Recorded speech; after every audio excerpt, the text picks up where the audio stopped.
마동점인데 손목 각도가 조금 높으신 것 같아요. 제가 봐드릴까요? 탁구장에서 만난 그 여자는 따뜻했습니다.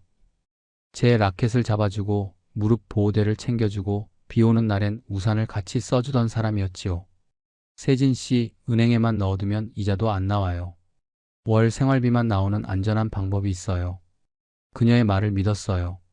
300만 원으로 시작한 투자는 8억이 됐습니다. 하지만 어느 날 그녀가 사라졌어요. 이 번호는 현재 사용하지 않는 번호입니다. 통장 잔고는 0원. 35년 모은 전 재산이 한순간에 날아갔습니다. 이대로 당하고만 있을 순 없어. 그런데 4개월 뒤 그 여자가 다시 나타났어요. 지금부터 65세 퇴직자가 사기꾼을 직접 잡아낸 이야기를 들려드리겠습니다. 이야기 시작 전 구독과 좋아요를 눌러주세요. 그리고 어디서 이 이야기를 듣고 계신지 댓글 남겨주시면 그곳으로 행운이 가득 깃들기를 바라겠습니다. 제 이름은 오세진, 올해 65입니다. 중소기업 관리부서에서 35년을 일하고 퇴직한 지 벌써 7년이 흘렀어요. 아내는 4년 전에 세상을 떠났고 자식들은 각자 바쁘게 살아가고 있지요. 한 달에 한 번 정도 안부 전화가 오는 게 전부입니다. 퇴직 직후엔 그래도 할 일을 찾으려 애썼어요. 동창회도 나가고 등산 모임에도 참석했습니다. 하지만 시간이 지나면서 그마저도 귀찮아지더군요.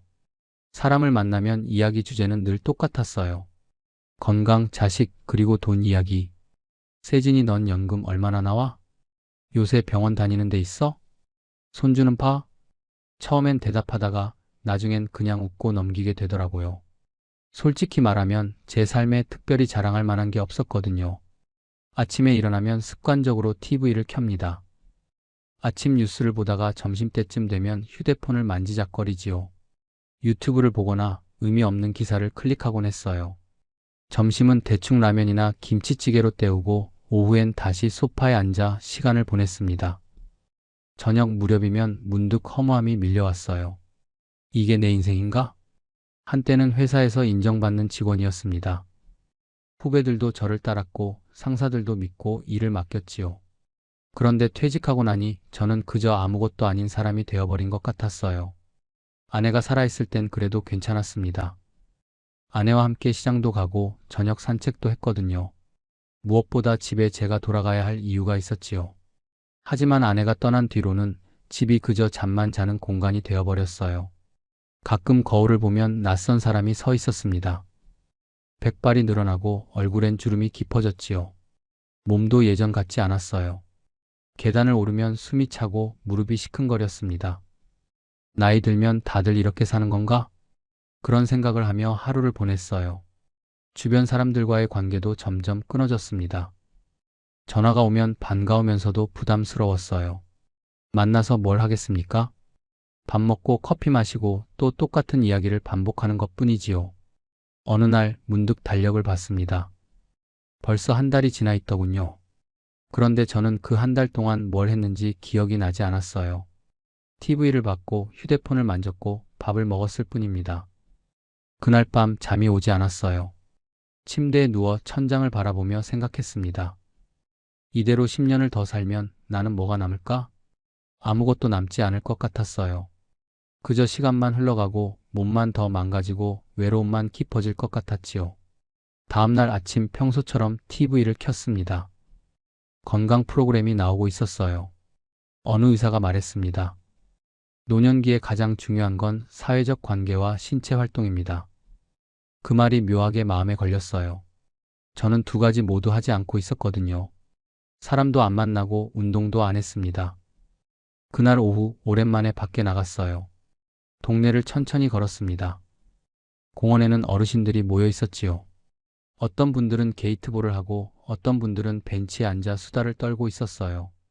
저는 그들을 보며 생각했습니다. 나도 저렇게 살아야 하는 건 아닐까? 집으로 돌아오는 길, 구청 게시판에 붙은 전단지가 눈에 들어왔습니다. 탁구 동호회 회원 모집, 초보자 환영. 탁구라. 젊었을 때 회사 체육대회에서 잠깐 쳐본 기억이 났어요. 그때는 꽤 재미있었지요. 전단지를 한참 바라봤습니다. 망설여졌어요. 새로운 곳에 가서 낯선 사람들을 만난다는 게 부담스러웠거든요. 하지만 동시에 이대로는 안 되겠다는 생각도 들었습니다. 한 번만 가보자. 안 맞으면 그만두면 되니까. 저는 전단지 아래에 적힌 번호를 휴대폰에 저장했습니다. 그날 밤 저는 오랜만에 무언가를 기대하는 마음으로 잠들었어요. 물론 그때는 몰랐습니다. 그 탁구장에서 제 인생이 완전히 뒤바뀔 거라는 것을요. 전단지를 본 지 사흘이 지났어요. 그동안 저는 매일 아침 휴대폰을 꺼내 저장해둔 번호를 바라봤습니다. 전화를 걸까 말까 고민하다가 결국 미루기를 반복했지요. 내가 거기 가서 뭘 하겠어. 젊은 사람들만 있으면 어쩌나.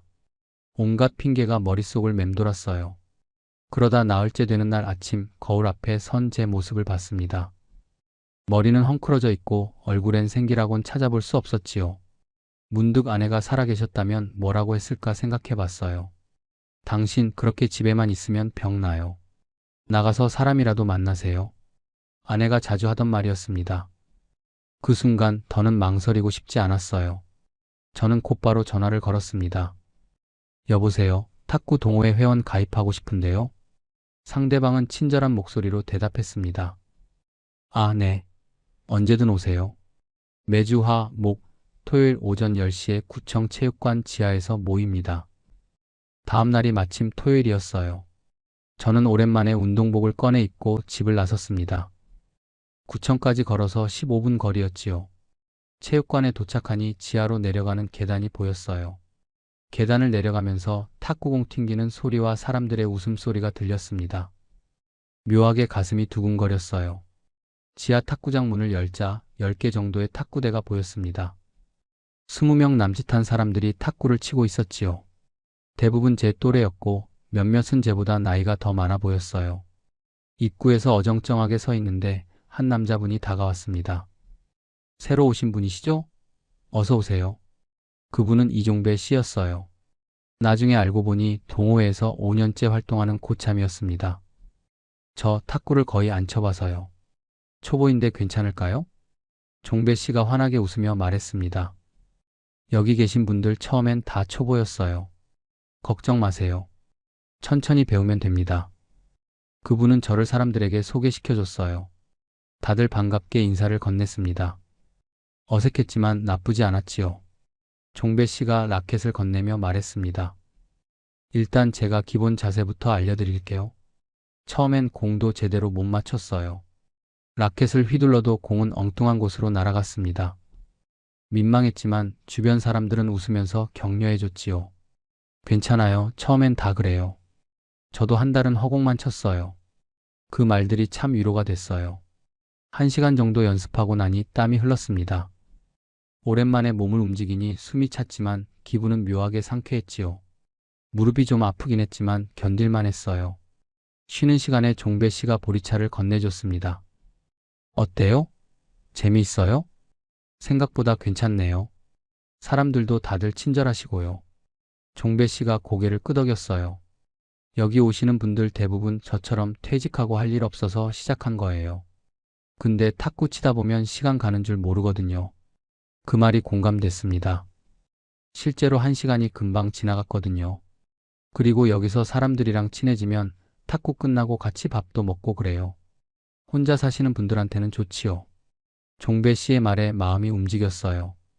저도 혼자 사는 사람이었으니까요. 그날 오후 집으로 돌아오는 길이 가벼웠습니다. 오랜만에 사람들과 어울렸더니 기분이 좋았어요. 집에 도착해서도 기분 좋은 피곤함이 몸에 남아 있었지요. 그 뒤로 저는 일주일에 3번씩 빠짐없이 탁구장에 나갔어요. 처음엔 서툴렀지만 한 달쯤 지나니 제법 공을 주고받을 수 있게 됐습니다. 탁구를 치면서 달라진 게 많았어요. 일단 몸이 가벼워졌습니다. 무릎도 처음보다 덜 아팠지요. 재활 운동으로 시작한 탁구가 실제로 도움이 되고 있었어요.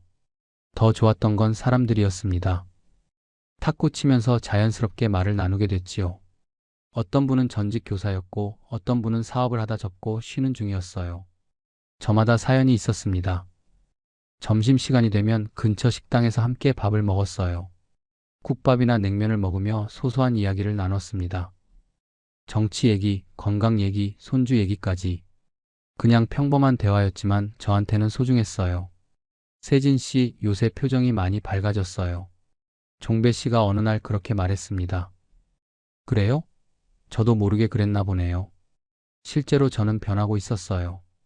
아침에 일어나면 탁구장 가는 날인지 확인했고 전날 밤엔 운동복을 미리 준비해뒀습니다. 작은 것들이었지만 제게는 일상에 생긴 변화였지요. 무엇보다 살아있다는 느낌이 들었어요. 땀 흘리며 공을 주고받고 사람들과 웃고 밥 먹으며 이야기 나누는 것. 그게 전부였지만 그 전부가 제게는 큰 의미였습니다. 한 달 반쯤 지났을 때였어요. 평소처럼 탁구를 치고 있는데 낯선 여자분이 탁구장에 들어왔습니다. 50대 중반쯤 돼 보였고 차분한 인상이었지요. 종배 씨가 그분을 사람들에게 소개했어요. 오늘부터 우리 동호회 회원이신 차은정 씨예요. 다들 잘 부탁드립니다. 그 여자분은 조용히 고개를 숙여 인사했습니다. 저는 그때만 해도 몰랐어요. 그 여자가 제 인생을 송두리째 바꿔놓을 사람이라는 걸요. 차은정 씨가 동호회에 들어온 첫날 저는 그분을 유심히 보지 않았어요. 새로 오신 분이라는 정도만 인식했을 뿐입니다. 그런데 며칠 뒤 상황이 달라졌지요. 그날도 평소처럼 탁구를 치고 있었어요. 서브를 넣는데 자꾸 네트에 걸렸습니다. 몇 번을 시도해도 마찬가지였지요. 짜증이 나서 라켓을 휘두르는데 뒤에서 조용한 목소리가 들렸어요. 손목 각도가 조금 높으신 것 같아요. 돌아보니 은정 씨가 서 있었습니다. 아, 그래요? 네, 제가 한번 봐드려도 될까요? 은정 씨는 제 옆으로 다가왔어요. 그리고 라켓 잡는 손을 살짝 조정해줬습니다. 이렇게 손목을 조금만 낮추시고 공을 치실 때 위에서 아래로 살짝 깎듯이 치세요. 그분의 설명대로 서브를 넣어봤어요. 신기하게도 공이 네트를 넘어갔습니다. 오, 됐네요. 처음엔 다들 힘을 너무 많이 주거든요. 힘을 빼고 치시면 더 잘 돼요. 은정 씨는 조용히 미소 지으며 자리로 돌아갔어요. 그날 이후로 은정 씨가 신경 쓰였습니다. 특별히 말을 많이 하는 분은 아니었어요. 다른 회원들처럼 크게 웃거나 떠들지도 않았지요. 하지만 누군가 어려워하면 슬쩍 다가가서 도와줬어요. 어느 날은 제가 무릎을 살짝 삐끗했습니다. 공을 주우려다 쪼그려 앉았다 일어서는데 무릎에서 뚝 소리가 났지요. 얼굴을 찌푸리며 다리를 주물렀어요. 은정 씨가 그 모습을 보고 다가왔습니다. 무릎이 안 좋으세요? 나이 들면 다 그렇죠 뭐. 괜찮습니다. 무릎 보호대 하시는 게 좋을 것 같은데요. 탁구 칠 때 무릎에 부담이 많이 가거든요. 보호대요? 그런 게 도움이 되나요? 은정 씨가 고개를 끄덕였어요. 저도 처음엔 무릎 때문에 고생했어요. 보호대 하고 나서 많이 좋아졌습니다. 다음 주에 탁구장에 갔더니 은정 씨가 작은 봉투를 건넸어요. 이거 무릎 보호대예요. 제가 쓰던 건데 새 거 샀으니까 드릴게요. 아니, 이걸 어떻게 받아요? 괜찮아요. 어차피 안 쓰는 거예요. 버리기 아까워서요. 말은 그렇게 했지만 봉투를 열어보니 깨끗했어요. 한 번도 안 쓴 새 제품 같았습니다. 분명 제 무릎을 생각해서 새로 산 거였지요. 감사합니다. 잘 쓰겠습니다. 은정 씨는 가볍게 웃으며 말했어요. 건강이 제일 중요하니까요. 무리하지 마세요. 그 작은 배려가 참 고마웠어요. 아내가 돌아가신 뒤로 누군가 저를 이렇게 챙겨준 적이 없었거든요. 그 뒤로 은정 씨와 자연스럽게 가까워졌습니다. 탁구를 치고 나면 함께 스트레칭을 했어요. 은정 씨가 무릎에 좋은 스트레칭 방법을 알려줬지요. 이렇게 천천히 다리를 펴시고 5초 정도 유지하세요. 그러면 무릎 주변 근육이 강화돼요. 그렇군요. 전 지금까지 아무 생각 없이 운동만 했는데 몸 관리 안 하시면 나중에 더 고생하세요. 우리 나이엔 회복이 느리니까요. 은정 씨는 말수는 적었지만 할 말은 정확히 했어요. 그리고 그 말들이 다 제 건강을 걱정해서 하는 말이라는 게 느껴졌습니다. 한 달쯤 지났을 때였어요. 탁구를 마치고 나오는데 갑자기 소나기가 쏟아졌습니다. 우산을 안 가져왔더니 난감했지요. 비 그칠 때까지 기다려야겠네. 체육관 입구에서 비를 바라보고 있는데 은정 씨가 다가왔어요. 우산 안 가져오셨어요? 네, 아침엔 날씨가 좋아서요. 은정 씨가 자신의 우산을 펼쳤습니다. 같이 가시죠. 어디 사세요? 아니에요, 괜찮습니다. 곧 그칠 것 같은데요. 이 비는 한참 올 거예요. 감기 걸리세요? 결국 은정 씨의 우산에 함께 들어갔어요. 좁은 우산이라 어깨가 스쳤습니다. 어색했지만 나쁘지 않았지요. 걸으면서 이런저런 이야기를 나눴어요. 은정 씨는 원래 어디 사셨어요? 강남에 살다가 몇 년 전에 이쪽으로 이사 왔어요. 집값도 부담스럽고 혼자 사는데 큰 집 필요 없더라고요. 혼자 사세요? 네, 남편이랑 10년 전에 이혼했어요. 은정 씨가 담담하게 말했습니다. 더 캐묻지 않았어요. 누구나 사연이 있으니까요. 저도 혼자 삽니다. 아내가 4년 전에 세상을 떠났거든요. 그러셨구나. 많이 외로우시겠어요. 뭐 익숙해지더라고요. 은정 씨가 잠시 침묵하다 말했어요. 익숙해진다고 외로움이 없어지는 건 아니잖아요. 그 말에 가슴이 뜨끔했습니다. 맞는 말이었거든요. 저는 외로움에 익숙해졌을 뿐 외롭지 않은 건 아니었어요.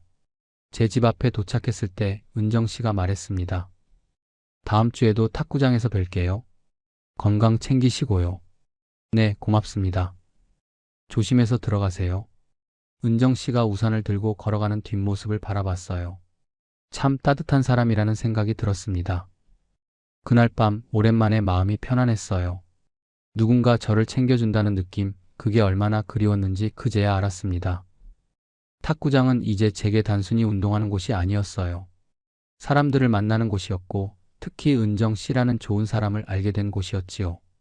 종배 씨가 어느 날 농담처럼 말했습니다.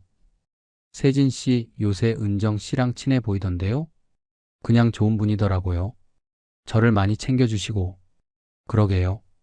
은정 씨 참 다정하신 분이에요. 그때만 해도 저는 순수하게 그렇게 생각했어요. 은정 씨가 그저 좋은 사람이라고요.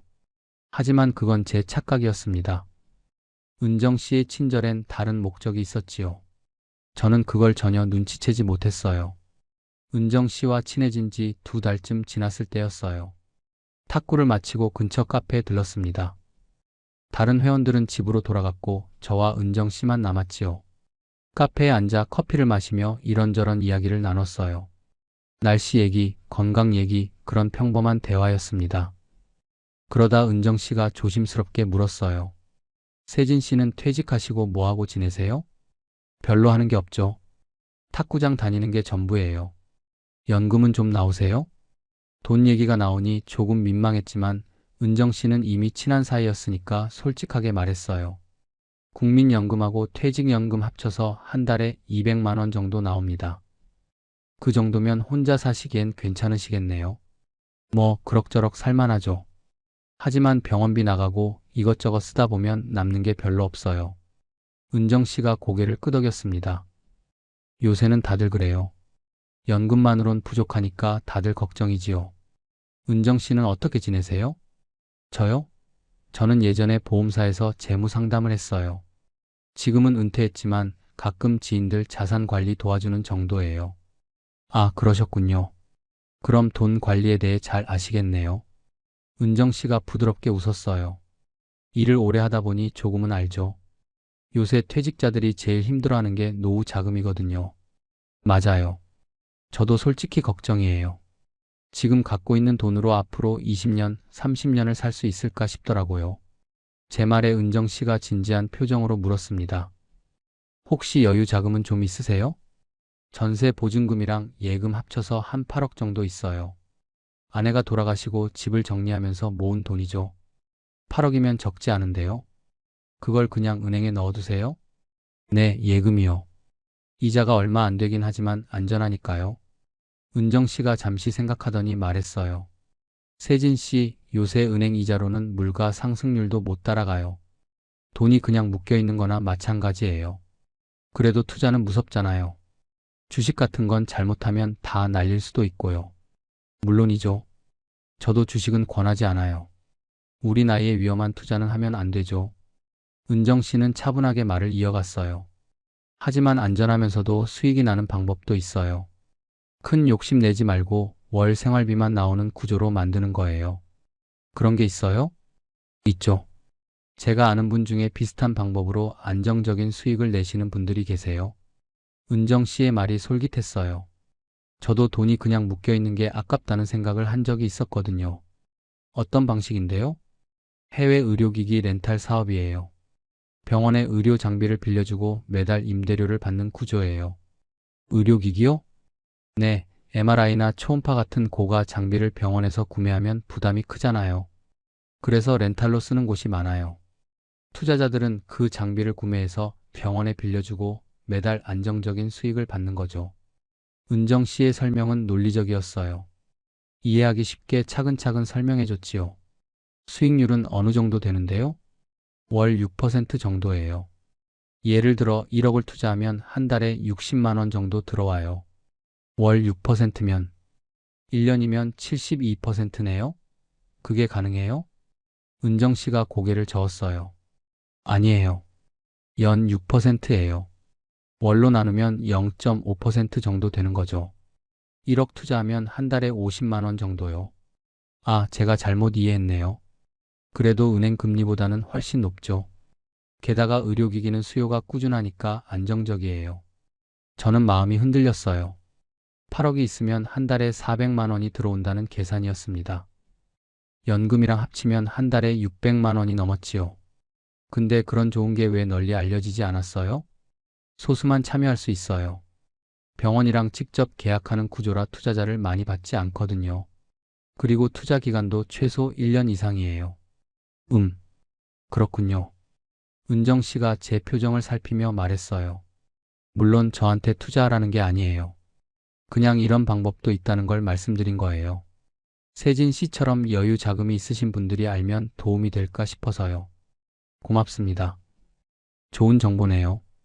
그날 밤 집에 돌아와서도 은정 씨의 말이 계속 머릿속을 맴돌았어요. 8억을 그냥 은행에 넣어두는 게 정말 아깝다는 생각이 들었습니다. 돈을 불려 자식들도 도와주고 싶었고요.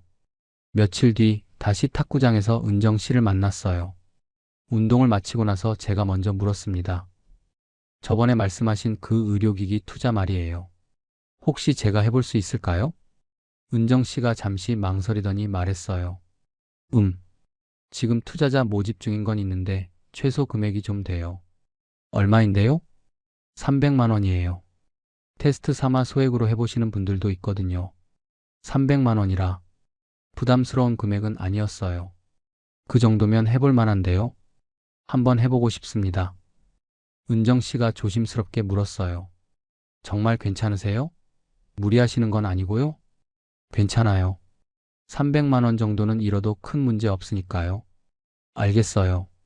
그럼 제가 서류 준비해 드릴게요. 며칠 뒤 은정 씨가 계약서를 가져왔어요.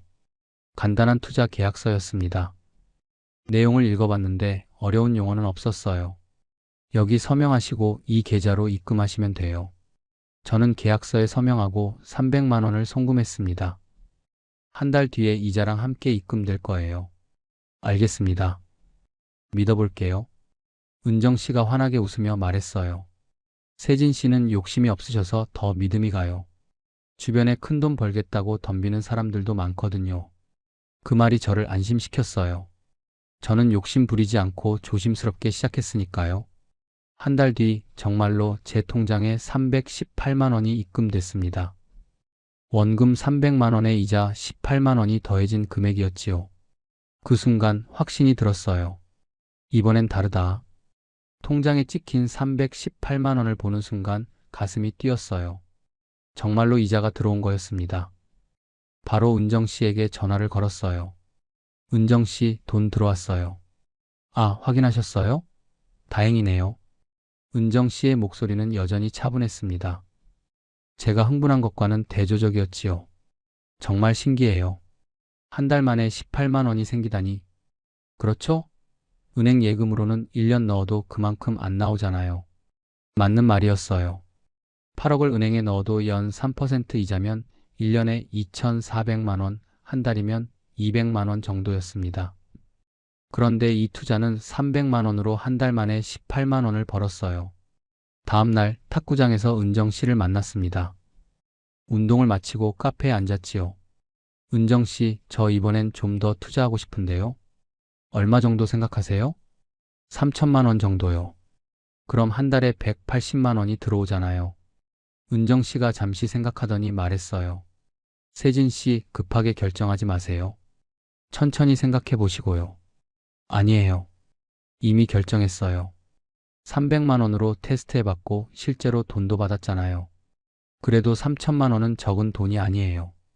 은정 씨는 오히려 저를 말렸습니다. 그게 더 믿음직스러웠어요. 돈을 더 넣으라고 부추기는 게 아니라 신중하게 생각하라고 하니까요. 괜찮아요.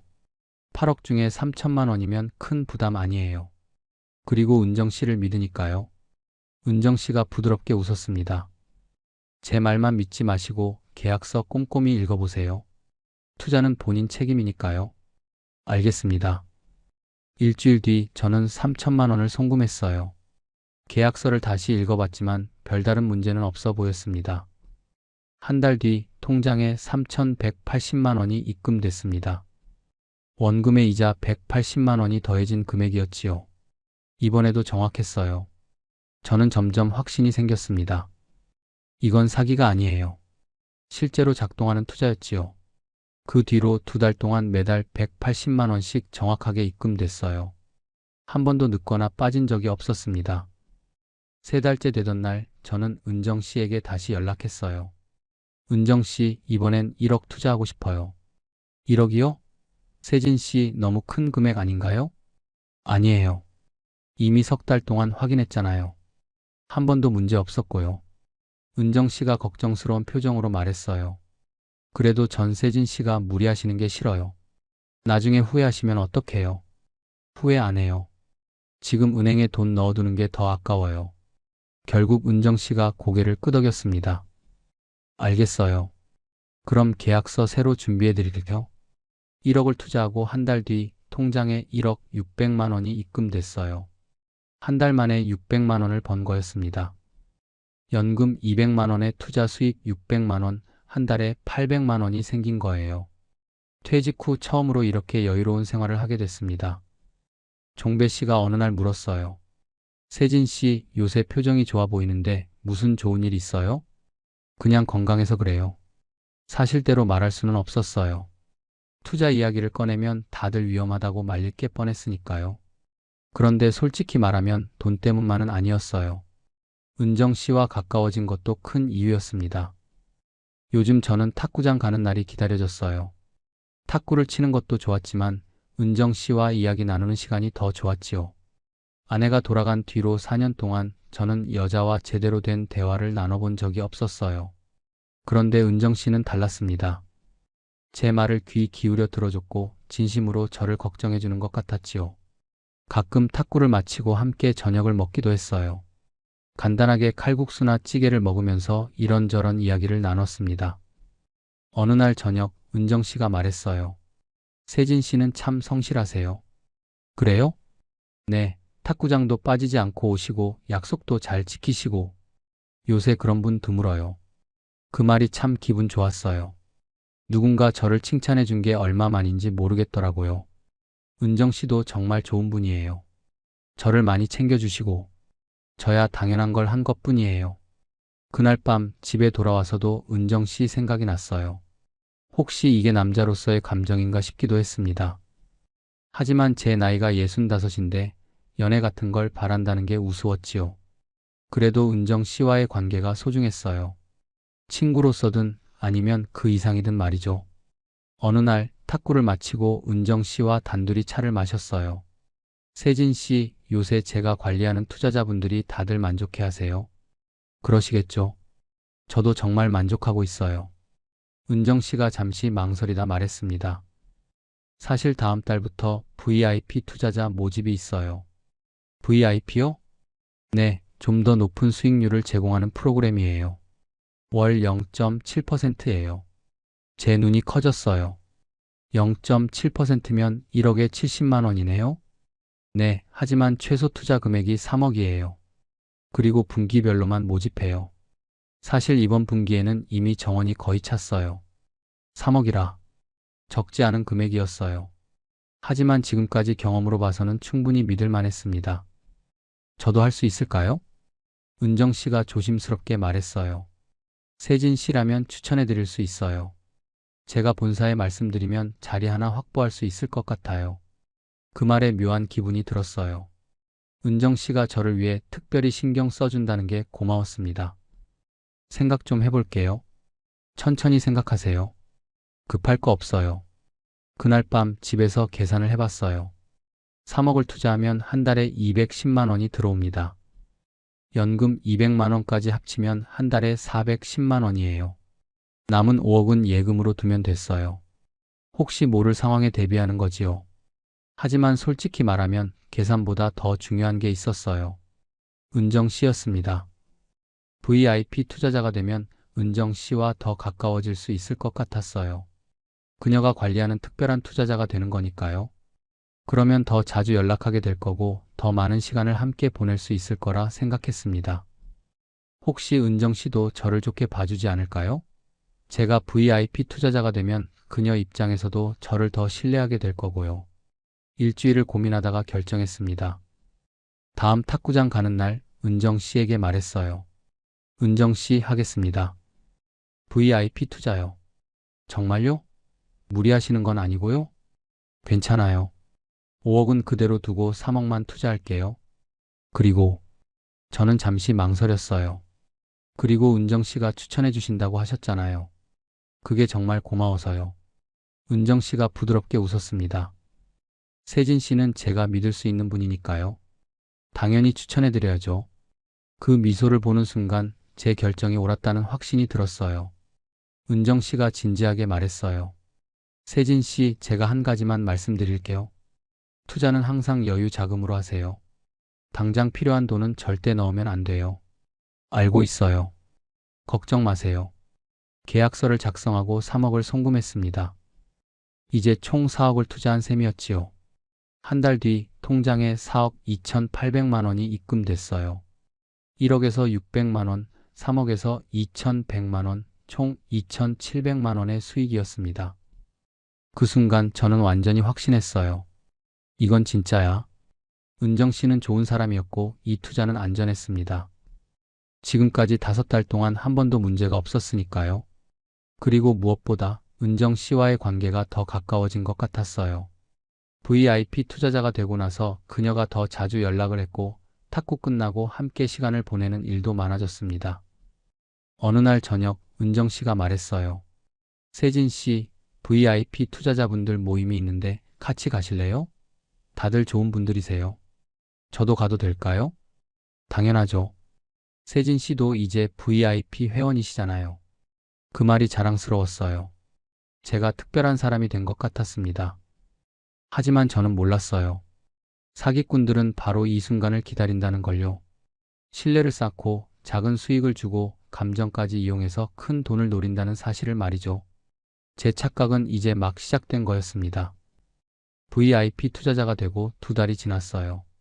매달 정확하게 2,700만 원씩 입금됐고 저는 그 어느 때보다 만족스러운 생활을 하고 있었습니다.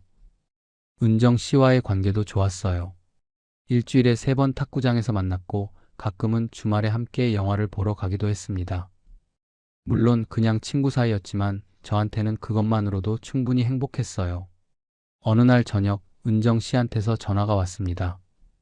세진 씨, 지금 시간 괜찮으세요? 네, 괜찮아요. 제가 급하게 드릴 말씀이 있어서요. 내일 탁구장에서 만날 수 있을까요? 운동 전에 잠깐이요. 목소리가 평소보다 조금 진지했어요. 무슨 일인가 싶었지요. 다음 날 약속보다 30분 일찍 탁구장에 갔습니다. 은정 씨도 이미 와 있었어요. 우리는 근처 카페로 자리를 옮겼습니다. 무슨 일이에요? 은정 씨가 커피를 한 모금 마시고 말했어요. 세진 씨, 사실 이번 분기에 특별한 기회가 생겼어요. 특별한 기회요? 네, 본사에서 해외 의료기기 전시회에 참가하게 됐어요. 독일 프랑크푸르트에서 열리는 큰 행사거든요. 그게 투자랑 무슨 관계가 있나요? 은정 씨가 조심스럽게 설명했습니다. 전시회에 참가하려면 전시 부스도 설치하고 제품도 전시해야 해요. 그런데 그 비용이 만만치 않거든요. 얼마나 드는데요? 약 50억 정도요. 하지만 이번 전시회에서 계약이 성사되면 투자자들한테 엄청난 수익이 돌아가요. 50억이라는 숫자에 깜짝 놀랐어요. 50억이면 어마어마한 금액인데요? 그래서 이번엔 VIP 투자자들한테만 특별히 제안하는 거예요. 최소 투자 금액이 5억이고요. 5억. 제가 남겨둔 돈이 딱 그 정도였어요.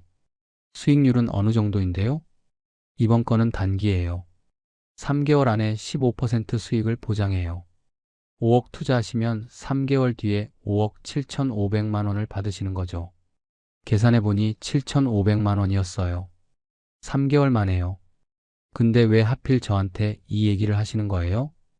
은정 씨가 제 눈을 똑바로 보며 말했어요. 세진 씨는 제가 신뢰하는 분이니까요. 사실 이런 특급 정보는 아무한테나 주지 않아요. 그리고 그녀가 잠시 말을 멈췄어요. 그리고 세진 씨가 이번 기회를 놓치시면 안 될 것 같아서요. 이런 기회는 자주 오지 않거든요. 은정 씨의 진심이 느껴졌어요. 그녀는 정말로 저를 위해 이 정보를 알려주는 것 같았습니다. 생각해 볼게요. 네, 천천히 생각하세요. 다만 마감이 이번 주 금요일이에요. 그때까지 결정하셔야 해요. 그날 밤 저는 잠을 이루지 못했어요. 5억은 제가 남겨둔 전부였습니다. 그걸 투자한다는 건 쉽지 않은 결정이었지요. 하지만 다른 한편으로는 이런 생각도 들었어요. 지금까지 7개월 동안 한 번도 문제가 없었잖아요. 매달 정확하게 수익이 들어왔고 은정 씨는 한 번도 저를 속인 적이 없었습니다. 더 솔직히 말하면 은정 씨를 실망시키고 싶지 않았어요. 그녀가 특별히 저를 위해 이 기회를 준 건데 제가 거절하면 어떻게 생각할까요? 혹시 은정 씨와의 관계가 멀어지지 않을까요? 그런 생각들이 머릿속을 맴돌았습니다. 이틀 뒤 저는 은정 씨에게 전화를 걸었어요. 은정 씨 하겠습니다. 정말요? 세진 씨 신중하게 생각하신 거죠? 네, 이틀 동안 많이 고민했어요. 그리고 은정 씨를 믿기로 했습니다. 은정 씨의 목소리가 밝아졌어요. 고맙습니다. 세진 씨는 정말 현명하세요. 이번 기회 절대 후회 안 하실 거예요. 근데 5억 전부를 투자하는 건 좀 부담스러운데 3억 정도만 하면 안 될까요? 최소 금액이 5억이에요. 그래야 VIP 자격이 유지되거든요. 아, 그렇군요. 걱정 마세요. 3개월만 기다리시면 돼요. 그리고 그동안 기존 4억 투자에서 매달 수익도 계속 나오잖아요. 맞는 말이었어요. 3개월이면 기존 투자에서 8,100만 원이 더 들어올 거였습니다. 알겠어요. 그럼 5억 전부 하겠습니다. 감사합니다. 계약서 준비해서 내일 드릴게요. 다음 날 계약서를 받았어요.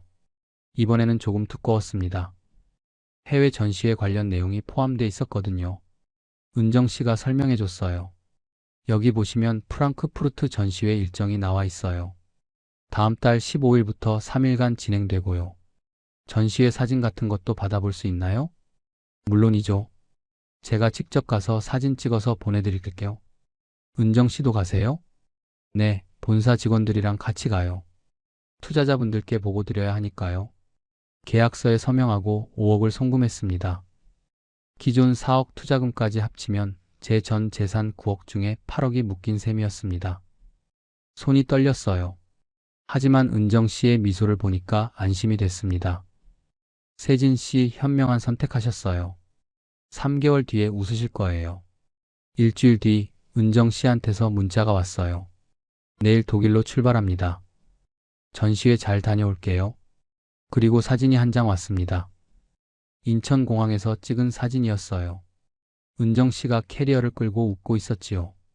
조심해서 다녀오세요. 감사합니다. 돌아와서 자세히 말씀드릴게요. 사흘 뒤 또 사진이 왔어요. 프랑크푸르트 전시장 입구였습니다. 커다란 현수막에 의료기기 박람회 이름이 적혀 있었지요. 전시회 시작했어요. 여기 규모가 정말 크네요. 저는 안심했어요. 실제로 전시회에 참가하고 있다는 증거였으니까요. 그 뒤로 며칠 동안 은정 씨한테서 몇 장의 사진이 더 왔어요. 전시 부스 사진, 의료기기 사진, 외국 바이어들과 악수하는 사진까지요. 계약 몇 건 성사됐어요. 기대하셔도 좋아요. 일주일 뒤 은정 씨가 한국에 돌아왔다는 문자를 보냈습니다. 잘 돌아왔습니다. 다음 주에 탁구장에서 뵈어요. 그때 자세히 말씀드릴게요. 하지만 다음 주 화요일 은정 씨는 탁구장에 나타나지 않았어요. 목요일에도 안 왔습니다. 토요일에도 보이지 않았지요. 저는 은정 씨에게 전화를 걸었어요. 전화벨이 울렸지만 받지 않았습니다. 문자를 보냈어요. 은정 씨, 괜찮으세요? 연락 주세요. 하루가 지나도 답장이 없었어요. 이틀이 지나도 연락이 없었습니다. 일주일이 지났어요. 은정 씨의 전화는 여전히 받지 않았고 문자도 읽지 않았습니다. 그제야 불안감이 밀려왔어요. 설마. 저는 급하게 탁구장으로 달려갔습니다. 종배 씨를 붙잡고 물었어요. 종배 씨, 은정 씨 봤어요? 은정 씨요? 2주째 안 나왔는데요. 무슨 일 있나요? 혹시 집은 아세요? 아니요, 몰라요. 머리가 하얘졌어요. 저는 집으로 돌아와 계약서를 다시 꺼내봤습니다. 계약서에 적힌 회사 주소로 찾아가 봤지요. 그곳은 작은 오피스텔이었어요. 문을 두드렸지만 아무도 없었습니다. 관리사무소에 물어봤더니 그 호실은 한 달 전에 계약이 끝났다고 했어요. 그 순간 모든 게 무너졌습니다. 8억. 제 전 재산이 사라진 거였어요. 은정 씨라고 믿었던 그 여자와 함께요. 집으로 돌아오는 길 다리에 힘이 풀렸어요. 현관문을 열고 들어서자마자 그 자리에 주저앉았습니다. 8억이 사라졌어요. 35년 동안 일하며 모은 돈, 아내와 함께 살던 집을 정리하며 모은 돈, 그 모든 게 한순간에 없어진 거였습니다. 머릿속이 하얘졌어요. 뭘 어떻게 해야 할지 전혀 모르겠더라고요. 내가 왜 그랬을까? 후회가 밀려왔습니다. 5억까지는 아니었어도 적어도 마지막까지 신중했어야 했는데요.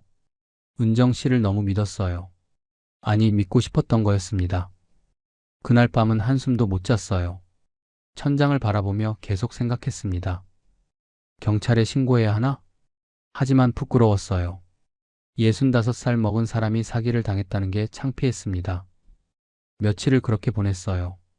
밥도 제대로 못 먹고 탁구장에도 가지 않았습니다. 종배 씨한테서 전화가 왔지만 받지 않았지요. 일주일쯤 지났을 때였어요. 더는 이렇게 있을 수 없다는 생각이 들었습니다. 이대로 포기하면 안 돼. 저는 경찰서로 향했어요. 하지만 신고하기 전에 증거를 모아야 했습니다. 계약서, 송금 내역, 은정 씨와 주고받은 문자 메시지, 사진들까지 전부 프린트했어요. 경찰서에서 사기 신고를 했습니다. 담당 경찰관이 제 이야기를 듣더니 고개를 저었어요. 피해 금액이 상당하네요. 근데 이런 사건이 요새 참 많습니다. 다른 피해자도 있나요? 비슷한 수법의 사기가 여러 건 신고됐어요. 투자 사기죠. 경찰관은 접수는 해주겠지만 금방 해결되기는 어렵다고 했어요. 범인을 찾는데 시간이 걸린다는 거였습니다. 최대한 빨리 수사해 보겠습니다. 연락 기다려주세요. 경찰서를 나오는데 허탈했어요. 제 돈을 찾을 수 있을까요? 가능성이 거의 없어 보였습니다. 집으로 돌아와 침대에 누웠어요. 문득 탁구 동호회 단톡방이 떠올랐습니다. 혹시 다른 회원들도 은정 씨한테 투자한 사람이 있을까요? 저는 용기를 내서 단톡방에 글을 올렸어요. 회원 여러분, 혹시 차은정 씨한테 투자하신 분 계신가요? 제가 사기를 당한 것 같습니다. 연락 주시면 감사하겠습니다. 글을 올리고 나니 마음이 무거웠어요. 제 창피한 모습을 다른 사람들한테 보이는 것 같았거든요. 30분쯤 지났을 때 전화가 왔습니다. 모르는 번호였어요. 여보세요? 세진 씨죠? 저 박민수입니다. 탁구 동호회 회원이에요. 아, 민수 씨. 무슨 일이세요? 민수 씨의 목소리가 떨렸어요. 저도 은정 씨한테 당했어요. 2억 날렸습니다. 뭐라고요? 세진 씨 글 보고 용기 내서 연락드렸어요. 저는 깜짝 놀랐어요. 민수 씨도 피해자였다니요. 어떻게 된 거예요? 저도 세진 씨처럼 의료기기 투자한다고 돈 보냈어요. 처음엔 이자 잘 나왔는데 큰돈 넣고 나니까 연락이 끊겼습니다. 그럼 민수 씨도 경찰 신고하셨어요? 아직이요. 근데 이제 해야 할 것 같아요. 그날 저녁 민수 씨와 만났어요. 근처 식당에서 이야기를 나눴습니다. 민수 씨도 저와 비슷한 과정을 겪었더라고요. 처음엔 소액 투자, 그 다음엔 점점 큰 금액, 마지막엔 전 재산을 투자했다고 했습니다. 은정 씨가 참 친절했잖아요. 저도 완전히 믿었어요. 저도요. 7개월 동안 한 번도 의심 안 했어요. 우리는 서로의 이야기를 나누며 한숨을 쉬었어요. 그런데 대화를 나누면서 조금씩 분노가 생겼습니다. 이대로 당하고만 있을 순 없어요. 뭔가 해야 해요. 민수 씨가 고개를 끄덕였어요. 맞아요. 우리가 직접 찾아야 해요. 그날 밤 또 전화가 왔어요. 저 김창배예요. 탁구 동호회에서 가끔 뵀는데요. 아, 네. 무슨 일이세요? 혹시? 네, 저도 은정 씨한테 당했어요. 8천만 원 날렸습니다. 또 다른 피해자였어요. 다음 날 3명이 모였어요.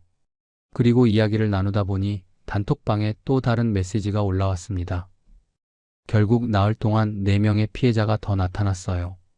총 7명이었습니다. 저희는 근처 조용한 카페에서 모임을 가졌어요. 각자 피해 금액을 정리해봤습니다.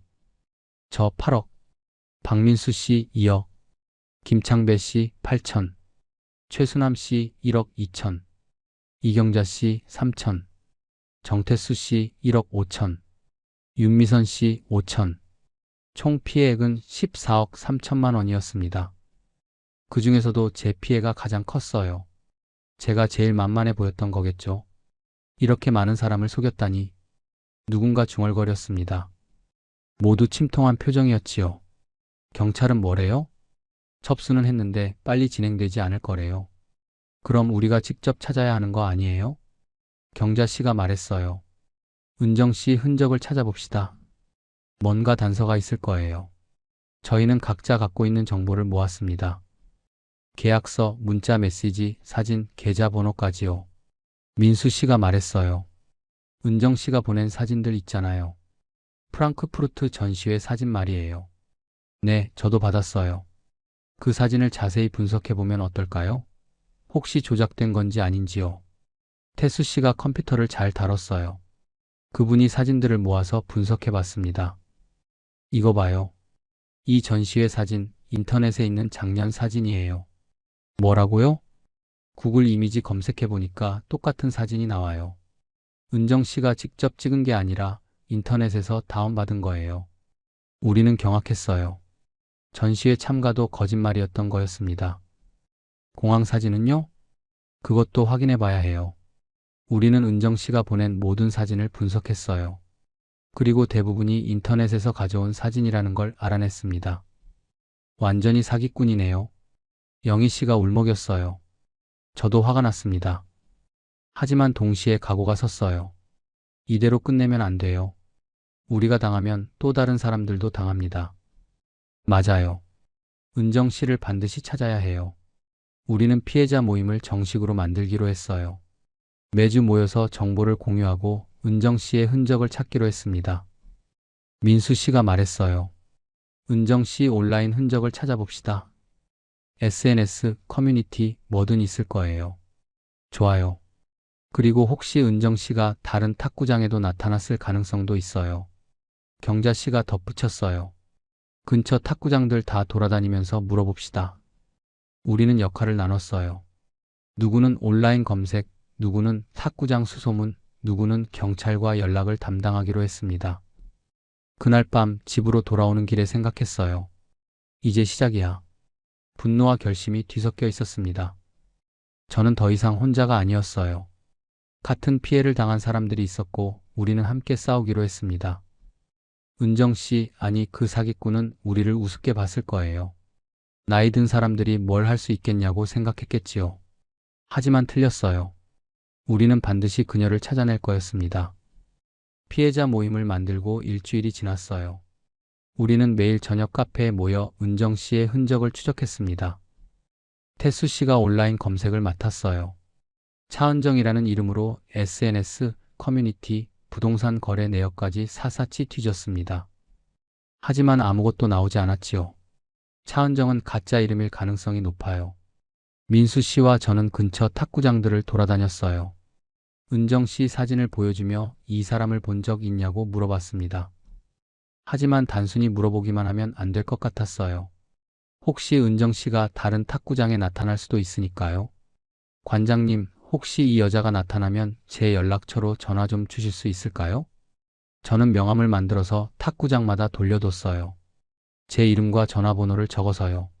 무슨 일이세요? 이 사람한테 돈을 빌려줬는데 연락이 안 돼서요. 급한 일이 있어서 찾고 있습니다. 대부분의 관장님들이 흔쾌히 받아줬어요. 석 달 동안 서울 근교 탁구장 30곳을 돌아다녔습니다. 하지만 아무런 소식이 없었어요. 이렇게 하다간 평생 못 찾아요. 영희 씨가 한숨을 쉬었어요. 저희는 지쳐가고 있었습니다. 시간은 흐르는데 아무런 진전이 없었거든요. 그러던 어느 날 경자 씨가 회의에 늦게 왔어요. 얼굴이 상기돼 있었습니다. 여러분, 제가 뭔가 찾았어요. 뭔데요? 경자 씨가 휴대폰을 꺼냈어요. 은정 씨가 쓴 계좌번호 있잖아요. 그 계좌로 송금한 사람들 목록을 은행에서 받을 수 있는지 알아봤어요. 은행에서 줘요? 아니요. 개인 정보라서 안 준대요. 하지만 경찰이 수사하면 가능하대요. 우리는 경찰에 계속 연락했어요. 담당 형사에게 계좌 추적을 요청했습니다. 2달이 지나서야 연락이 왔어요. 피해자가 당신들 7명뿐이 아닙니다. 같은 계좌로 송금한 사람이 13명이에요. 13명이요? 우리는 경악했어요. 우리가 생각했던 것보다 훨씬 큰 규모의 사기였던 거였습니다. 범인은 찾았나요? 계좌 추적 중입니다. 하지만 범인이 여러 개의 대포 통장을 사용해서 시간이 걸리고 있습니다. 형사는 조만간 소식을 주겠다고 했어요. 그날 밤 저는 잠을 이루지 못했습니다. 이렇게 대담한 여자였다니. 1달이 더 지났어요. 저희는 여전히 매주 모여서 정보를 모았지만 큰 진전이 없었습니다. 그러던 어느 날 오후 낯선 번호로 전화가 왔어요. 여보세요? 안녕하세요. 저 수원에 있는 삼성 탁구장 관장인데요. 네, 무슨 일이시죠?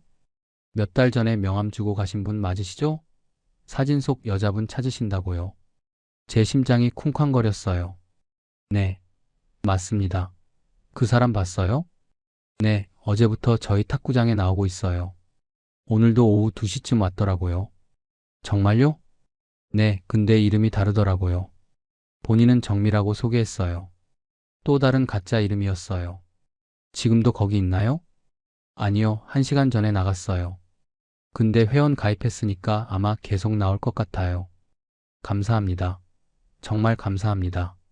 저는 곧바로 피해자 모임 단톡방에 글을 올렸어요. 그리고 담당 형사에게도 연락했습니다.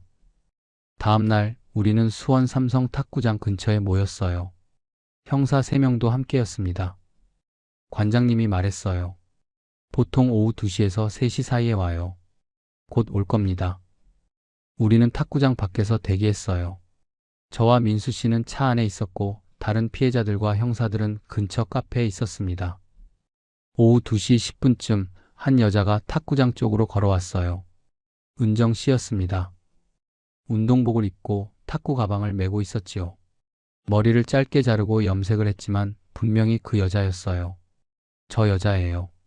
민수 씨가 속삭였어요. 저는 곧바로 형사에게 문자를 보냈습니다. 확인했습니다. 지금 들어갔어요. 알겠습니다. 10분 뒤에 들어가겠습니다. 우리는 숨을 죽이고 기다렸어요. 10분이 1시간처럼 길게 느껴졌습니다. 시간이 되자 형사 3명이 탁구장으로 들어갔어요. 우리도 뒤따라 들어갔습니다. 은정 씨는 다른 회원과 탁구를 치고 있었어요. 여전히 차분한 표정으로 마치 아무 일도 없었다는 듯이요. 형사가 천천히 다가갔습니다. 정미라 씨 맞으시죠? 그녀가 고개를 돌렸어요. 형사를 보더니 얼굴이 굳었습니다. 네, 그런데요? 경찰입니다. 잠깐 이야기 좀 나눌 수 있을까요? 그녀의 눈이 탁구장 입구를 향했어요. 도망칠 생각이었던 거지요. 하지만 입구에는 다른 형사가 서 있었어요. 그리고 우리 피해자들도 있었습니다. 그녀가 저를 봤어요. 그리고 민수 씨를, 영희 씨를, 경자 씨를 차례로 봤습니다. 세진 씨, 그녀의 목소리가 떨렸어요. 오랜만이네요. 제 목소리는 침착했습니다. 4개월 동안 이 순간을 기다렸거든요. 이게 무슨 사기 혐의로 체포합니다. 함께 가시죠. 형사가 수갑을 꺼냈어요. 잠깐만요. 오해예요. 저는 사기 같은 거 안 쳤어요. 그녀가 소리쳤지만 형사는 단호했습니다. 경찰서 가서 이야기하시죠. 묵비권을 행사할 수 있습니다. 수갑이 채워졌어요. 탁구장 안은 조용해졌습니다. 다른 회원들이 놀란 표정으로 지켜보고 있었지요. 은정 씨는 고개를 숙인 채 끌려나갔어요. 한때 우리를 친절하게 대하던 그 여자의 모습은 어디에도 없었습니다. 밖으로 나오니 햇살이 눈부셨어요. 민수 씨가 제 어깨에 손을 얹었습니다. 드디어 끝났네요. 네, 드디어요. 영희 씨가 눈물을 흘렸어요. 정말 고생 많으셨어요, 여러분. 저도 눈시울이 뜨거워졌어요. 4개월 동안 포기하지 않고 찾아다닌 결과였습니다. 그날 저녁 경찰서에서 조사를 받았어요. 형사가 말했어요. 범인의 본명은 김혜림입니다. 50살이고 상습 사기범이에요. 이미 전과가 4번 있습니다. 4번이나요? 네, 매번 투자 사기였어요. 출소하면 이름을 바꾸고 산악회나 달리기, 탁구 같은 동호회에 나타나서 같은 짓을 반복했습니다. 그럼 차은정도 가짜 이름이었고 정미라도 가짜였던 거네요. 그렇습니다. 본명은 김혜림이에요. 돈은 찾을 수 있나요? 형사가 난처한 표정을 지었어요. 최선을 다해보겠습니다. 하지만 이미 상당 부분을 소비했을 가능성이 높습니다. 예상했던 대답이었어요. 한 달 뒤 재판이 열렸어요. 저희 피해자들은 모두 법정에 참석했습니다. 김혜림은 법정에서도 당당했어요. 반성하는 기색이 전혀 없었지요. 저는 사기를 친 게 아닙니다. 투자가 실패한 거예요. 판사가 엄하게 물었어요. 20억은 어디에 썼습니까? 사업 자금으로 썼습니다. 어떤 사업입니까?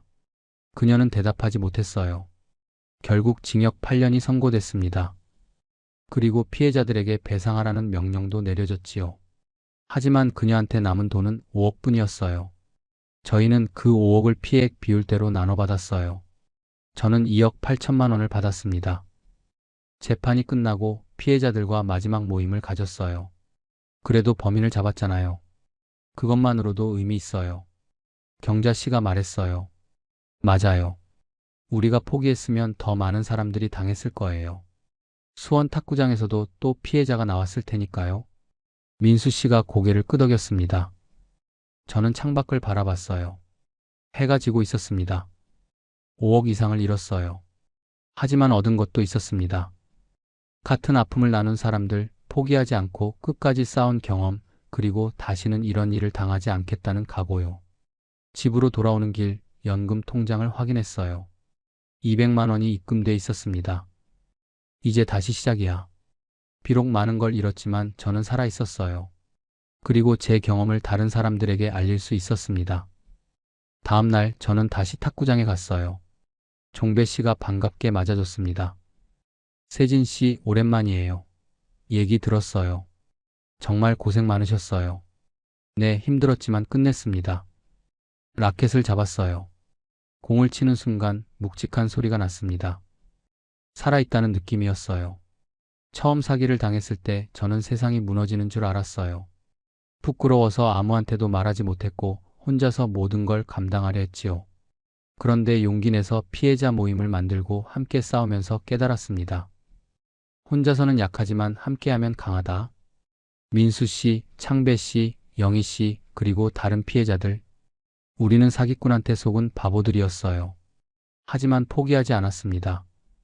4개월 동안 30곳이 넘는 탁구장을 돌아다녔고 명함을 돌리고 경찰과 계속 연락하며 끝까지 추적했어요. 그리고 결국 범인을 잡아냈지요. 비록 돈은 다 돌려받지 못했지만 김혜림은 8년 동안 감옥에 있을 겁니다. 그동안 더 이상 피해자는 나오지 않을 거예요. 어쩌면 그게 더 큰 의미일지도 모르겠어요. 다음 날 피해자 모임 단톡방에 메시지를 보냈어요. 여러분 정말 고생 많으셨습니다. 앞으로도 서로 힘이 되어줍시다. 곧바로 답장들이 왔습니다. 세진 씨 덕분에 용기 낼 수 있었어요. 다시 시작합시다. 우리 아직 젊어요. 다음 주에 탁구같이 쳐요. 저는 웃음이 났어요. 맞아요. 우리는 아직 젊어요. 65이면 요새는 한창 젊은 나이라고들 하잖아요. 5억을 넘게 잃었지만 저는 다시 시작할 수 있었습니다. 이제 저는 압니다. 진짜 소중한 건 통장 잔고가 아니라 포기하지 않는 마음이라는 걸요. 그리고 힘들 때 함께할 사람들이 있다는 걸요. 창밖을 보니 해가 떠오르고 있었어요. 새로운 하루였습니다. 저는 다시 일어설 수 있었습니다. 안녕하세요. 안여사입니다. 이번 사연을 통해 느낀 건 하나였습니다. 사기는 특별한 사람만 당하는 일이 아니라 조금 지쳐있고 누군가의 말을 믿고 싶었던 아주 평범한 사람에게 찾아온다는 사실이었어요. 조용히 웃으며 다가오는 말일수록 한 번쯤은 멈춰서 확인해야 합니다. 믿음은 소중하지만 확인은 선택이 아니라 책임이니까요. 오늘 이야기, 누군가에게는 작은 경고가 되었으면 좋겠습니다. 끝까지 들어주셔서 감사합니다. 다음 영상에서 다시 찾아뵙겠습니다. 감사합니다.